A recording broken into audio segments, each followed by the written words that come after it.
সম্মানিত দর্শক শ্রোতা বন্ধুরা, লক্ষ্য করে দেখুন যে আমার এখানে বেশ কিছু অ্যাপ্লিকেশন বা অ্যাপস আছে যেগুলোতে আমার নিজের ছবি এবং কাস্টম নামও দেওয়া আছে। ঠিক আছে, তো এখানে যদি লক্ষ্য করে দেখুন মাই ফাইল, এখানে যদি আমি ক্লিক দিই সরাসরি ফাইলে চলে গেলাম। ঠিক আছে, এটি কিন্তু মূল মাই ফাইল। এখানে কিন্তু আমার নিজের ছবি অ্যাড করেছি। তারপর দেখুন মেসেজ, এই মেসেজে কিন্তু নামটা আমি রেখেছি, কিন্তু হচ্ছে এখানে আমার নিজের ছবি অ্যাড করেছি। ঠিক আছে, তো তারপরে দেখুন এই যে গ্যালারি, এখানে প্রবেশ করলাম, সরাসরি গ্যালারিতে চলে গেলাম। তারপরে যে ক্যামেরা, এখানে যদি আসি তো সরাসরি অ্যাপ্লিকেশনে কিন্তু আমার নিজের ছবি অ্যাড করেছি। আপনি ইচ্ছা করলে কাস্টম নামও দিতে পারেন, অন্য যে কোনো লোগো, যে কোনো ছবি অ্যাড করতে পারেন। এতে কিন্তু ফোনটা দেখতে চমৎকার হবে, যে কেউ জিজ্ঞাসা করতে বাধ্য হবে এভাবে এটা কীভাবে করেছিস। তারপরে দেখুন আমার যে ইউটিউবে, ঠিক আছে, ইউটিউবে আমি নতুন একটা লোগো অ্যাড করেছি এবং মাই টিউব লিখেছি। ইউটিউবের স্থানে কিন্তু মাই টিউব করেছি। তো এরকম আপনারা যে কোনো ছবিতে কিন্তু নিজের ছবি অ্যাড করতে পারেন। ঠিক আছে, তো এর জন্য আমাদের ছোট্ট একটি অ্যাপ্লিকেশনের প্রয়োজন পড়বে। আসলে আমরা দেখে নিই, আমরা প্লে স্টোরে গেলাম, এইখান থেকে আমরা ডাউনলোড দিব অসাম আইকন। ঠিক আছে, অসাম আইকন লিখে ফার্স্টে যে অ্যাপ্লিকেশনটি আছে অসাম আইকন, এটি আমরা ইনস্টল করে নেব। ঠিক আছে, তো আমার ইনস্টল করা হয়ে গেছে, আমি ওপেন করলাম। ওপেন করার পরে এরপরে আমরা যেই অ্যাপ্লিকেশনটাতে আমাদের যে কোনো ছবি অ্যাড করতে চাই সেখানে চলে যাচ্ছি। ধরুন আমার এই যে ক্যালকুলেটর, ঠিক আছে, এই ক্যালকুলেটর এখানে আসলাম। এখানে দেখুন যদি এই যে সরাসরি যদি এই যে ক্যামেরা আইকনে ক্লিক করে সরাসরি ক্যামেরাটা ওপেন হয়ে যাবে।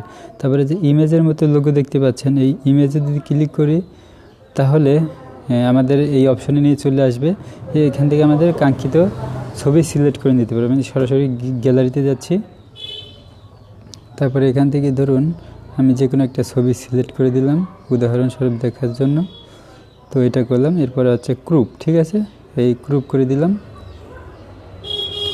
তো এটা কিন্তু হয়ে গেছে। ঠিক আছে, এটি এখন হয়ে গেছে। এখন এখানে কিন্তু একটা নামও দিতে পারি। ঠিক আছে, তো নাম দিতে পারি, যে কোনো ধরনের ইমোজি দিতে পারি। তো আমি এই ইমোজিটা দিলাম। এরপরে হচ্ছে এখানে ধরুন নিজে একটা নাম দিই, এটা হচ্ছে আমার নিজের এনিওয়ার নূর, আচ্ছা নূর দিয়ে রাখলাম। ঠিক আছে, তা আর একটা ইমোজি বসিয়ে দিই। তো এবার ওকে। ঠিক আছে, সবশেষে কাজ করা হয়ে গেলে এখন হচ্ছে ওকে। শর্টকাট ক্রিয়েটেড, দেখুন শর্টকাট ক্রিয়েটেড। এখন হচ্ছে আমরা হোম পেজে চলে যাব। ঠিক আছে, তো এখন যদি আমরা হোম পেজে চলে যাই, দেখুন এখানে এই যে এটা শর্টকাট হয়ে যায়, এইমাত্র কিন্তু এটা করলাম। ঠিক আছে, এখন যে এখানে ক্লিক দিই দেখুন সরাসরি ক্যালকুলেটর ওপেন হয়ে গেল। ঠিক আছে, তো এভাবে আপনি নিজের ছবি দিয়ে যে কোনো অ্যাপসে নিজের ছবি অ্যাড করতে পারবেন।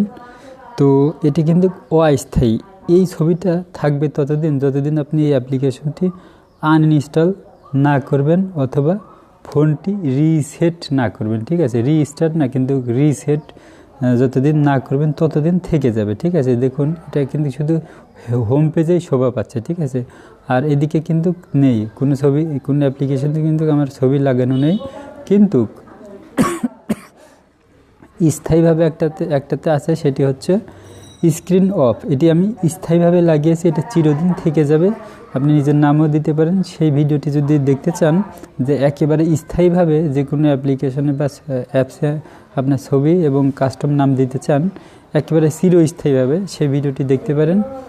সম্ভব হলে আমি ডিসক্রিপশন বক্সে লিঙ্কটা দিয়ে রাখবো।